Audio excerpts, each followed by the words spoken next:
Number 10. Alpha Flight. This might be a controversial way to start off this list, but I truly do believe that Alpha Flight can be more powerful than the Avengers team, especially if we're talking about consistent teamwork, which the Avengers members sometimes struggle with due to, well, butting heads with each other. I mean, people on the Avengers have straight up killed their other teammates before. That is just a fact. I mean, I did a whole list about the amount of times Iron Man has been basically killed by his teammates, and after talking it over with Andrew, it seems like Alpha Flight also has a better system in place for making sure their team not only works smoothly, but also that members are well trained before even earning their place on the team due to the existence of both Beta Flight and Gamma Flight, which were initially used as training teams. Although Gamma Flight has kind of become something else in recent years, but yes. And friends, before I move on to our next spot on this list, if you love what we do here at Top 10 Nerd, why not show us you love us by giving this video a little like? Click that thumbs up. Number 9. Midnight Suns. Midnight Suns is basically Marvel's main magical team. At least currently that's who we got. Midnight Suns typically deal with threats that are more mystical or supernatural in nature. They were brought together initially by Doctor Strange to fight against Lilith and her small army of demonic offspring known as the Lilin, which, I mean, of course this team would be brought together by Doctor Strange, right? Each member of the original team roster had interacted with the Lilin before, which was what tied them all together. Team members and leaders have included Doctor Strange, Wong, Blade, Morbius, Magic, Nico Minoru, Wolverine, Zoe Laveau, Kushala, Dr. Voodoo, Elsa Bloodstone, multiple Ghost Riders,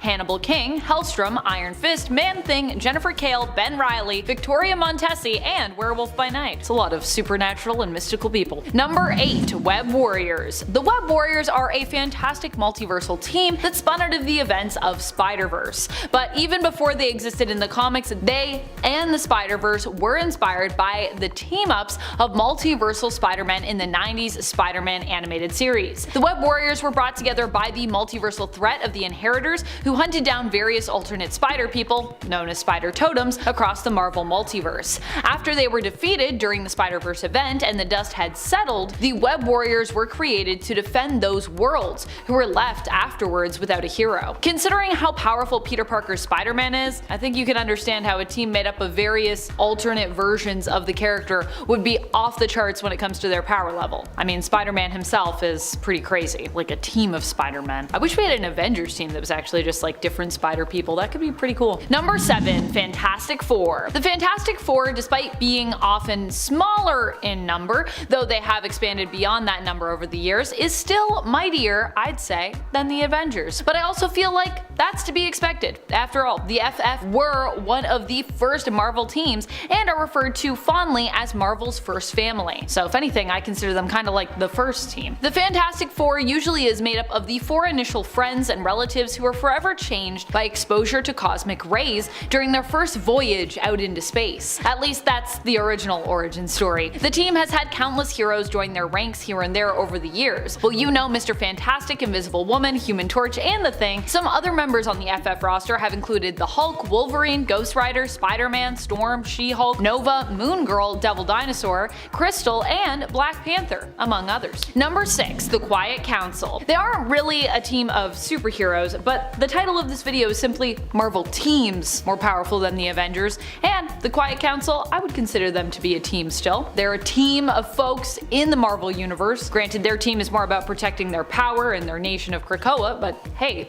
I think it still counts. The Krakoan Quiet Council as such is composed of not just mutant superheroes, but mutant villains as well, as Krakoa is said to be a place for all mutants, where past misdeeds are forgiven in the name of creating a better tomorrow and a safe haven for all mutants. Current members include some of the most prominent, iconic, and powerful mutants in all of existence: Destiny, Hope Summers, Storm, Exodus, Professor X, Emma Frost, Mr. Sinister, Captain Kate Pryde, Mystique, and Sebastian Shaw. Formerly, the council also featured such additional powerhouses as Apocalypse, Magneto, and Jean Grey, besides. Number 5. X-Men. I mean, Of course I was going to put the X-Men on this list. Y'all know me, I'm a huge mutant fan. And the premier mutant team in the comics, of course, is the X-Men. I've also loved that over the years the X-Men has become more of a global team than just necessarily an American one. Unlike the Avengers, which has tended to remain mostly American in terms of their prominent team members throughout the years. I mean, most of the people on the Avengers tend to be American, not always, but I feel like the X-Men is a little bit more global in that regard. Although they do also have a lot of American members. I mean, based in New York. It's Marvel Comics. X-Men's current and previous lineup have also been exceptionally strong, and even the OG X-Men roster featured some mutants who are still considered the most powerful even today, and who are still around, of course, in the comics even today. The current roster features Cyclops, Firestar, Forge, Iceman, Havoc, Magic, Jean Grey, aka Marvel Girl, and Synch. Honestly, Synch is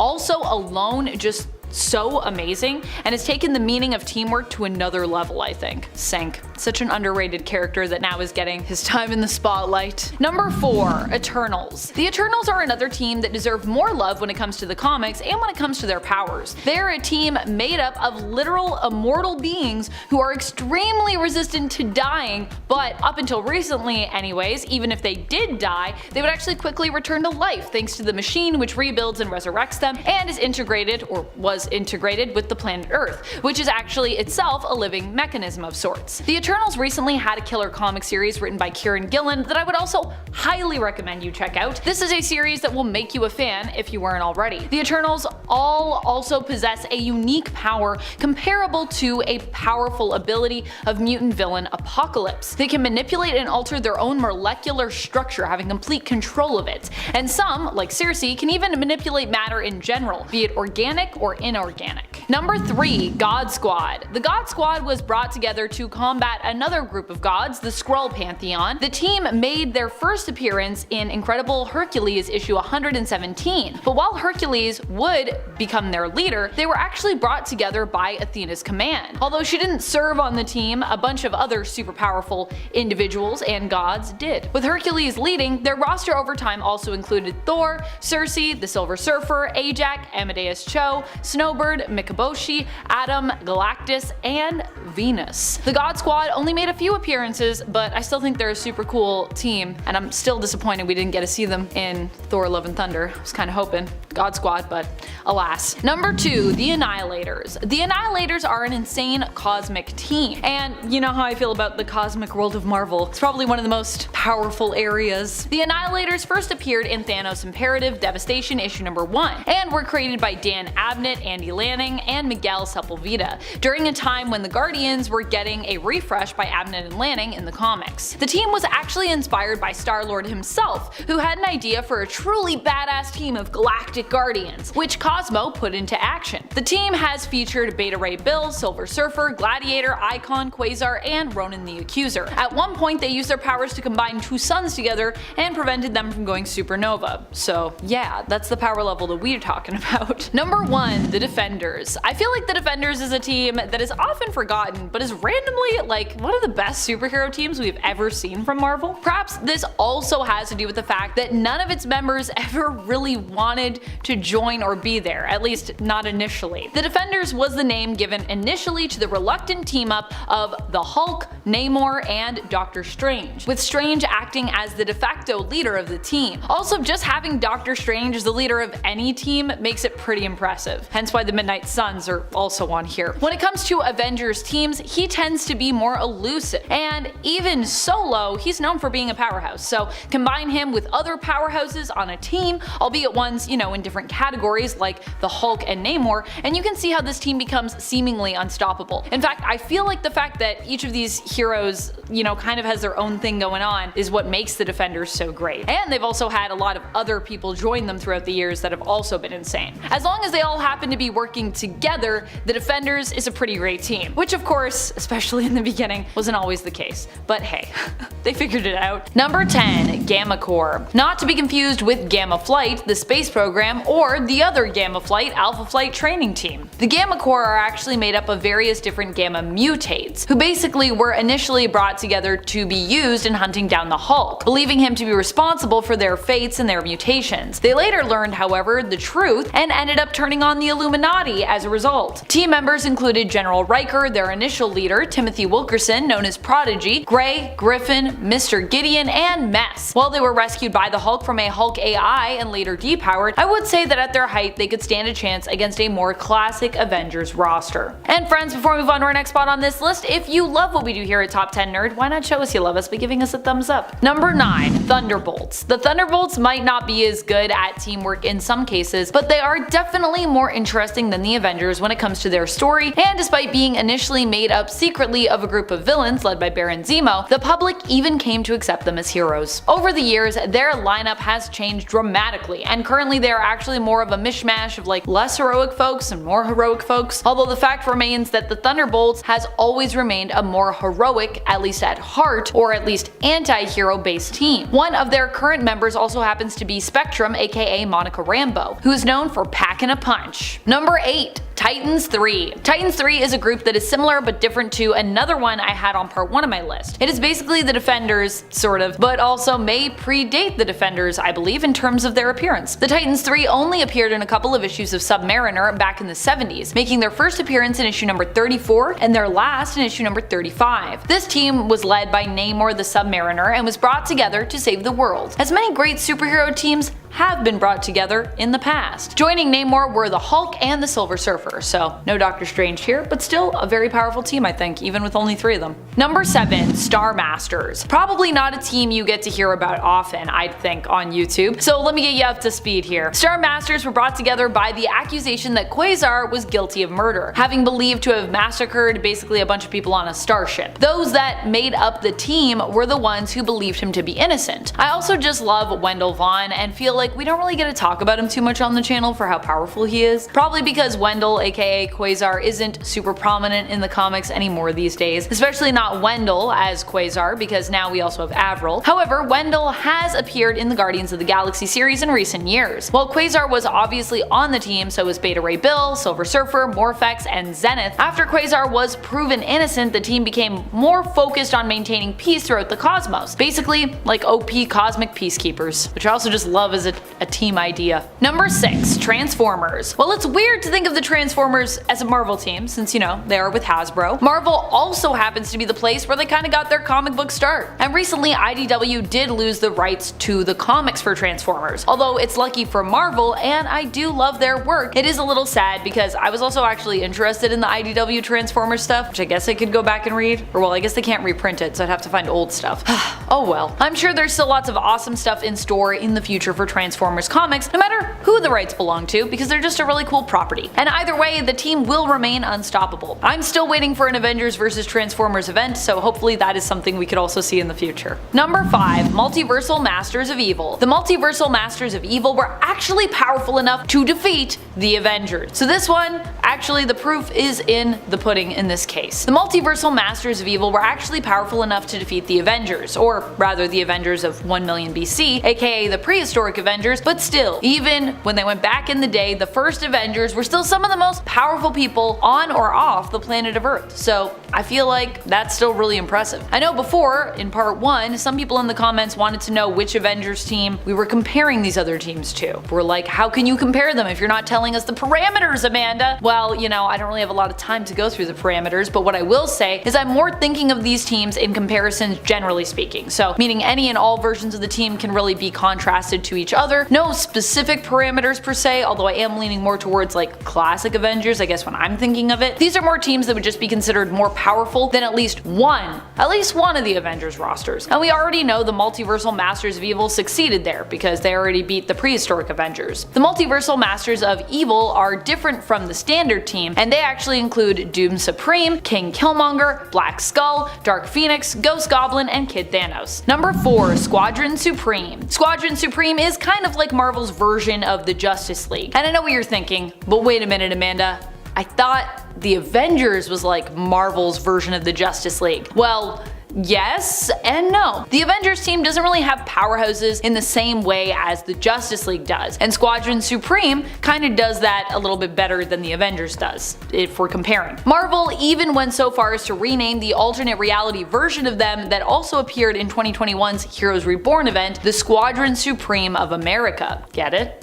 like the Justice League of America. Their ranks typically include Nighthawk, Dr. Spectrum, Blur, Hyperion, and Warrior Woman or Princess Power, whatever name she's going by, aka Zarda Shelton. She goes by both depending on which version of her we're talking about. Number 3. The Hellfire Club. The Hellfire Club might not be one of the first picks you have when you think of a team that can take on and defeat the Avengers, but you know me, I'm always thinking about mutants and mutant teams. And it is important to note that before the Phoenix became a member of the Avengers team, and before the Phoenix Force was retconned to be a part of Thor's origins, it was well known for its attachment to the X-Men, and specifically one mutant in particular who was a member, Jean Grey, aka Marvel Girl. In fact, the Phoenix Force is an entity that was created by Chris Claremont and Dave Cockrum, and one of the first places where the Phoenix Force became fully unhinged was during the Phoenix's time at the Hellfire Club. The Hellfire Club was once a well-known villainous organization that was committed to using wealth and influence to manipulate and eventually conquer the world, sort of. Currently, the organization has been rebranded though, and presents as being a business that leans more towards heroic pursuits, but still often profitable pursuits. Number 2. Nova Corps. When you think about it, the Nova Corps, despite having been destroyed by the Universal Church of Truth, is probably one of the most powerful organizations or groups likely in the universe. Originally, they were known as Xandar's line of defense, but as they grew, they ended up expanding the area under their protection, eventually extending to the whole of the Andromeda Galaxy, and I mean at least part of the Milky Way, as Earth also fell under their jurisdiction, where they,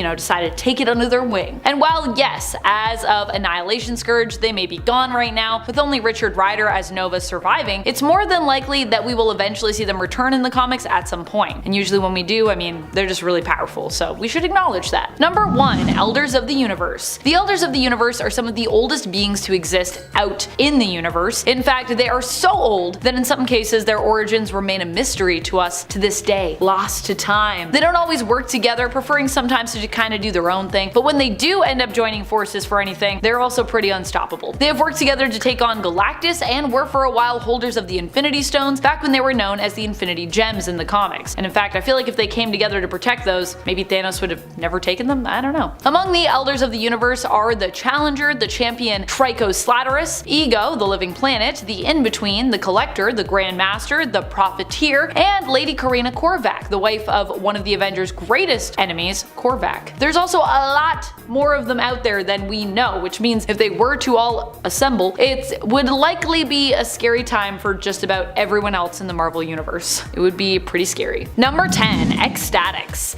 X-Statix was a team created to be a replacement for the original X-Force after they seemingly sacrificed themselves. The team was founded by Spike Freeman, who wanted to have a public mutant team backed by the government. Even the original roster of X-Statix would quickly become casualties, despite being a newly formed team. Coach originally was the team leader, but X-Statix would eventually rebel against his leadership, because he was kind of a jerk, to be honest, with members acting on behalf of their own motivations instead, and doing what they thought was best. X-Statix has had many different members over the years, as many of them died during their time serving on the team, which is kind of the whole joke of X-Statix. The roster has featured such members as Mr. Sensitive, Zeitgeist, Anarchist, Spike Freeman, Coach, Dead Girl, Dupe, You Go Girl, Gone Girl, Fatty, Rosa Lemper, The A, Vivisector, Bloke, El Guapo, Gin Genie, and Venus D. Milo, among others.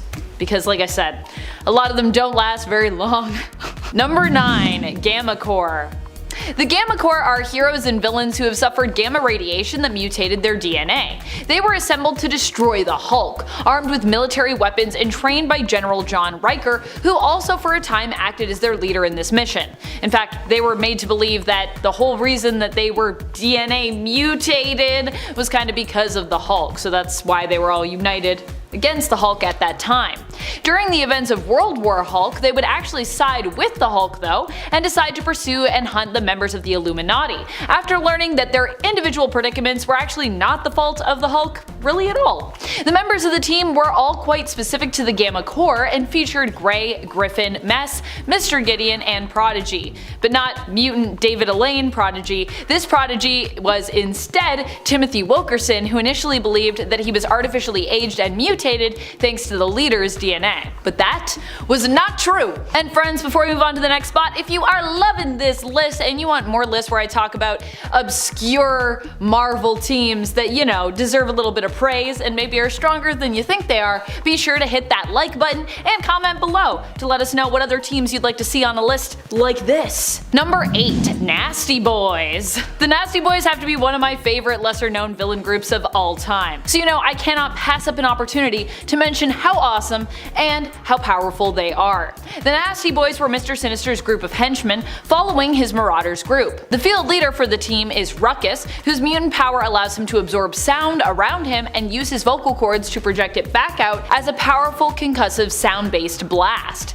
Initially, the Nasty Boys were used in a plot to kill the Scarlet Witch, and later on in a plot to kill Malice. Their roster has included such members as One Man Team, Multiple Man, Hairbag, Ramrod, Gorgeous George, and of course Slab. Number 7. Power Pack. The Power Pack is a team who many see as being less powerful or strong because, well, they started out as kids. But we've seen from looking into the future the potential for this team and its members when it comes to their power levels. And just because it's a younger team, it doesn't mean that they don't deserve your respect and don't deserve to be hyped, especially since they were created in part by one of the Marvel greats, Louise Simonson. The Power Pack first appeared in their own series in Power Pack issue number 1 in 1984 and were created by Simonson, June Brigman, and Bob Vycek. The team members include the Power Siblings, Alex aka Zero G, Katie aka Energizer, Julie aka Light Speed, and Jack aka Mass Master, and have also featured Lord Kofi Whiteman, cousin to the HELLFIRE Whiteman, who first bestowed powers on the Power Siblings, and of course Franklin Richards, who was also on the team for a little bit. Number 6. Hellions. I feel like this is a list that really was made for me specifically to talk about because I just love gushing over teams and characters who are lesser known but still are so amazingly strong and deserve to be acknowledged. Case in point, the Hellions. The Hellions is a team that originally started out as Emma Frost's own mutant team and more recently was given over to Mr. Sinister to manage in terms of the team title.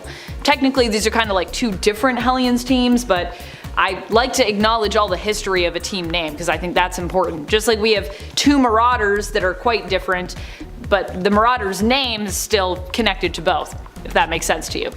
On Krakoa, Sinister's Hellions was made up of the more volatile mutants on the island and was intended to act as sort of a rehabilitation group for them, where they could work out their frustrations via less desirable or perhaps marketable missions. The most recent roster included Psylocke aka Quanon, Nanny, Orphan Maker, Grey Crow, Empath, Wildchild, and Havoc. And honestly, I miss them so much. Please bring the Hellions back.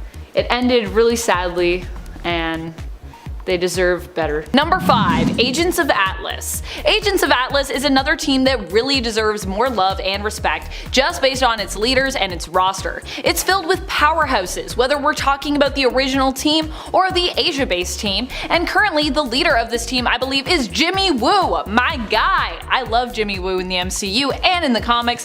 The character has actually been around since the 1950s, so yeah, been around for a while.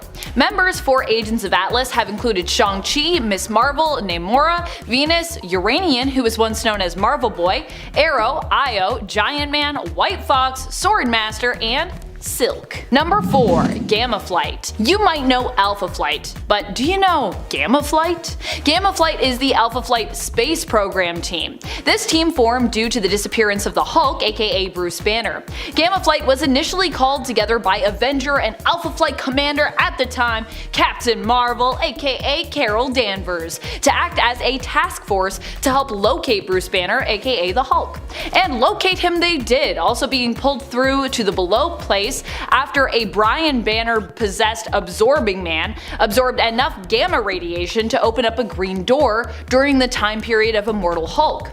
Gamma Flight's roster has included such members as Walter Langowski, at one point known as Sasquatch, Puck, Absorbing Man, Titania, Dr. McGowan, Rick Jones, and Doc Sasquatch. Number 3. Exterminators. Another secret powerhouse team that is one of my all-time favorites, and which I don't think we give enough love to on this channel, is the Exterminators. This team was primarily made up of young mutants who were saved by the earlier incarnation of the X-Factor team, back when that was a government-funded team and was kinda like the X-Men, the old X-Men reformed again. Standout members for Exterminators throughout the years have included Rusty Collins, aka Fire Fist, made popular by his very different but memorable appearance and adaptation in the Deadpool film franchise, Cable, Boom Boom, Richter, Whiz Kid, Lila Cheney, Cannonball, and of course, in the more recent team roster, Cora of the Burning Heart from Morocco, who is also so cool. The Exterminators first appeared in the 80s in their own self-titled series. Number 2. The Sisterhood. One of my favorite lesser known but immensely powerful teams in the Marvel Universe is the Sisterhood, also known as the Sisterhood of Mutants. Part of the reason why they're referred to as just the Sisterhood though, is that technically not all of their members are mutants, so don't be confused by the name. However, all of their members have been women who are or have generally been acknowledged as supervillains, though not all of them even are supervillains, so yeah. The team was founded and led originally by Madeline Pryor. Throughout the years, members have included Lady Deathstrike, Celine Gallio aka the Black Queen, Typhoid Mary, Lady Mastermind, the other female mastermind named Martinique, Psylocke, Quanon, Spiral, Enchantress, and Brightco. Number 1. God Squad. The God Squad is about as powerful as they sound, but still, they remain one of the lesser known teams in the Marvel Universe. I was kinda hoping we'd get like a God Squad reference in Thor Love and Thunder, but sadly, no God Squad. Maybe that was one of the things that got cut, who knows. The team was originally assembled by the Council of Godheads and first came together during the events of Secret Invasion. The team first formed in the Incredible Hercules issue 117 in 2008. The original roster included Adam the Demogorgon, Snowbird, the Eternal Ajax, and Amatsu Mikaboshi, later known as the Chaos King. The roster would go on to include such impressive members as Silver Surfer, Galactus, Circe, also of the Eternals, Thor, Amadeus Cho, and of course, Hercules himself. Number 10. The S-Men. Red Skull, being the dastardly devil he is, made some backup plans in the case of his eventual demise. One such plan was a clone of himself who would come back in the modern era. Okay, side note, why do villains do this, making clones of themselves? The individual villain still kind of passes away, so if they move their consciousness or something, that kind of makes sense, but I don't get why this is a thing. But I'm pretty sure this clone isn't even like that. I'm gonna make myself upset, so let's just continue. Basically, waking up in this new modern world with mutants and all that jazz, this new Red Skull decided that he was going to dig up the body of Professor X and steal some of his brain, granting himself some telepathy, and as an antithesis to the X-Men, he created the S-Men. Yes, very creative. This was a group of individuals that the Red Skull had empowered using crazy mad science and magic. Almost all of them were pretty quickly taken out of existence by Magneto when this Red Skull tried to make a camp to exterminate mutants. Bad move, buddy. Bad move. Number 9. Zodiac Cartel. Honestly, it's a pretty cool idea for a group. This villainous group of hand-picked business leaders who were all born under different zodiac signs, as their leader Cornelius Van Lunt, or Taurus, was heavily into astrology. Each member, while representing a zodiac sign, also was based in a different American city, and their main goal was world economic and political domination. Its members originally were, other than Cornelius, Scorpio, Jake Fury, Aquarius, Darren Bentley, Aries, Marcus Lassiter, Cancer, Jack Cleveno, Capricorn, Willard Weir, Gemini, Joshua Link, Leo, Daniel Radford, Libra, Gustav Brandt, Pisces, Noah Perricone, Sagittarius, Harlan Vargas, and my representative, Virgo, Elaine McLaughlin. The team was first formed after the dissolution of a previous group called the Great Wheel of Zodiac, which had covert agents from around the globe including Baron von Strucker, Dum Dum Dugan, and even Leonardo da Vinci. Its dissolution also led to the creation of S.H.I.E.L.D., Hydra, and Leviathan as well, so you could definitely say it was important and somehow still relatively obscure. Number 8. Headmen. Sometimes it takes the smallest of things to bring people together, and while that may sound like an extremely beautiful sentiment, I'm saying it in relation to the villainous team known as the Headmen, who it seems came together because each of their powers revolves around their heads in one way or another, and it's honestly kind of unsettling in my opinion. Bonded together through their heads, these scientists sought out world domination, bringing them into conflict with the Defenders, She-Hulk, and Spider-Man. This quartet consisted of Arthur Nagin, their leader, who had his head transplanted onto the body of a gorilla, Ruby Thursday, who replaced her own head with an organic computer capable of changing shape, Gerald Morgan, aka Shrunken Bones, accidentally shrank his own skeleton, including his skull, so he basically has really baggy skin, and Chandu the Mystic's head has been transplanted by Nagin onto a number of different bodies throughout his time, making him quite versatile. Number 7. Circus of Crime. Fritz Tybalt, then manager and ringmaster of a small Austrian circus, became active in the Axis powers during World War II. He was asked by German intelligence to take his circus to the United States of America to give performances in major cities while actually using his circus members' powers and talents in order to take out government officials. Fritz Tybalt's evil circus of crime consisted of Omir the Snake Charmer, Tommy Thumb, the Trapeze Trio, and Zandow the Strongman. However, Tybalt, who came to be known as the Ringmaster of Death, was captured by Captain America. But fast forward, and the Circus of Crime's new MO was giving a performance to a large audience. Then the Ringmaster would use the powerful mind control device in his hat to put the audience into a trance. The circus members then robbed the audience, who would remember nothing about the thefts when the Ringmaster released them from the trance, and the performance continued. This criminal circus fought the Hulk, Spider-Man, the Hawkeyes, the Avengers, and others. Number 6. The UFOs. These villains and their cleverly chosen team names. UFOs, like UFOs, because they got their powers in space. Yes, of course. Someone get me out of here, please. Okay, the UFOs here, inspired by the powers gained by the Fantastic Four, went to great lengths trying to reproduce the same accident that gave those heroes their abilities.